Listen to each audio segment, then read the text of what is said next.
Olá, sejam muito bem-vindos, sejam muito bem-vindas à aula de número 3 do nosso curso de avaliação da qualidade do solo para a formação e autonomia de agricultores familiares. Nessa aula vamos resgatar um pouco do que foi falado na última aula sobre etnopedologia e vamos relacioná-la à ciência do solo, né, de uma forma geral. A primeira questão que se coloca para a gente lidar com esse tema é como o solo influenciou, né, no passado e vem influenciando até os dias de hoje a humanidade. Para isso a gente precisa resgatar um pouquinho sobre conhecimentos históricos. É sabido que uma das primeiras relações desenvolvidas entre o homem enquanto indivíduo, mas também enquanto comunidade, com a natureza, com a paisagem, se deu de uma forma muito intuitiva, né? Nesse sentido, os solos eram, tal como os substratos rochosos, eram entendidos como locais para se caminhar, né? Para se efetuar as atividades de caça, né? E de coleta de alimentos, né? Além disso, além dessa relação mais primitiva e intuitiva, a gente também tinha os solos como fonte de matéria-prima, sobretudo para o barro, né? Principalmente quando tivemos um momento da história da nossa humanidade pré-histórica, onde a técnica de manuseio do barro era já utilizada, né? Além disso, além dessa relação do solo como fonte de matéria-prima e também fonte de alimentos, há muitos registros, né, até os dias de hoje, na parede de cavernas, sobretudo cavernas calcárias, como a gente tem aqui no estado de Minas Gerais em abundância, a representação de hábitos culturais, hábitos de plantios, manifestações religiosas, né? Ou mesmo a descrição daquilo de que se percebia o entorno a partir das chamadas pinturas rupestres. Rupestres é um termo que é relativo à rocha, né? Então, essas pinturas que eram de diversas cores, vocês têm nas imagens aí pinturas da Serra da Capivara, né? Onde inclusive a gente, no livro de vocês, a gente indica a vocês assistirem o livro o vídeo que fala um pouco mais sobre a Serra da Capivara, né? E isso demonstra também a oferta de pigmentos para essa atividade.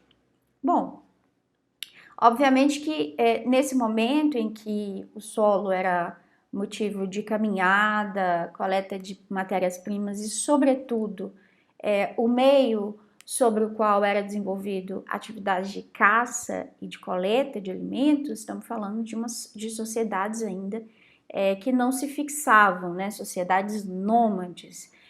A partir dos 10 mil anos antes do presente, a gente começou a ter o processo de ocupação e fixação à terra, né? Então essas comunidades começaram a ter a deter conhecimentos suficientes para produzir alimentos no mesmo local, né? Isso obviamente deu sustentação e deu possibilidade dessas comunidades se instalarem, né? Ainda nesse momento existia uma relação ainda muito orgânica entre a terra e esse processo de cultivo de plantas, né?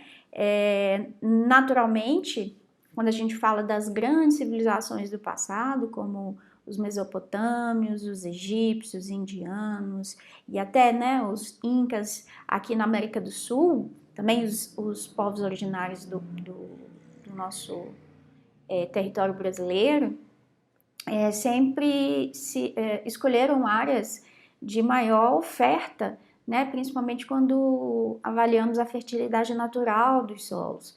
Então, toda vez que a gente ouve falar dessas civilizações, há sempre uma relação muito forte com grandes, né, corpos d'água, como o Nilo, tão relacionado aos egípcios, né?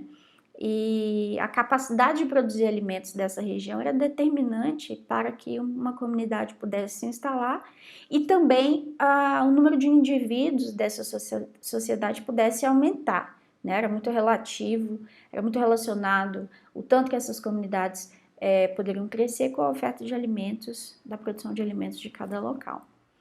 Quando a gente fala também em atividades religiosas, há uma relação muito íntima, também com ciclos de cultivo, então havia toda uma relação com os deuses da fertilidade, os deuses que condicionavam a dinâmica climática, né? Em alguns casos até havia sacrifícios humanos para que a safra, a colheita fosse suficiente, né, para alimentar toda a comunidade. Então, os solos invariavelmente sempre ocuparam um papel muito importante no desenvolvimento e na sustentação dessas comunidades, né? E naturalmente hoje em dia a dinâmica continua a mesma, né? Então, hoje a gente tem a chamada ciência do solo, estabelecida como um campo do conhecimento, embora a gente acabou de ver, muito antes da existência da ciência do solo, a gente já tem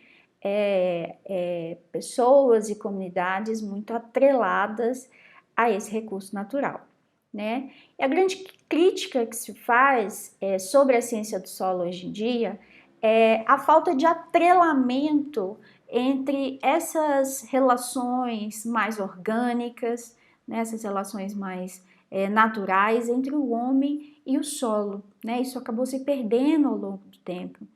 E uma das grandes vantagens da relação solo-homem dos tempos pretéritos era uma relação que não era predatória, né, destruidora. Então havia certamente processos erosivos e degradação, mas obviamente que a própria relação que essas sociedades estabeleciam com os solos faziam com que esse recurso fosse muito mais valorizado. Trouxe uma imagem que está no livro de vocês, né? A importância, então, de se observar o solo enquanto recurso para a produção de alimentos, mas também entender o solo como um meio de construção e valorização da própria cultura, da ancestralidade. Então, hoje em dia, essa abordagem etnopedológica, ela parte desse princípio, resgata esse princípio que no passado ordenou a relação homem-sol, né? E com isso, o reconhecimento dos solos sobre os quais uma comunidade se assenta, suas características relacionadas a níveis de matéria orgânica, textura, tudo isso que a gente vai discutir na próxima aula, são pontos importantes para que essa relação que passa pela cultura e pela ancestralidade possa ser mediada pela etnopedologia. Um exemplo, né, dessa relação eu trouxe para vocês, inclusive material de consulta, desses mapeamentos feitos em propriedades a partir dessas relações e desses conhecimentos trazidos pela ancestralidade, né? Muito do conhecimento de solo é passado de geração em geração e isso tem sido muito importante para o manejo e a ocupação dessas áreas. Era isso, agradeço a presença de vocês e até a próxima aula.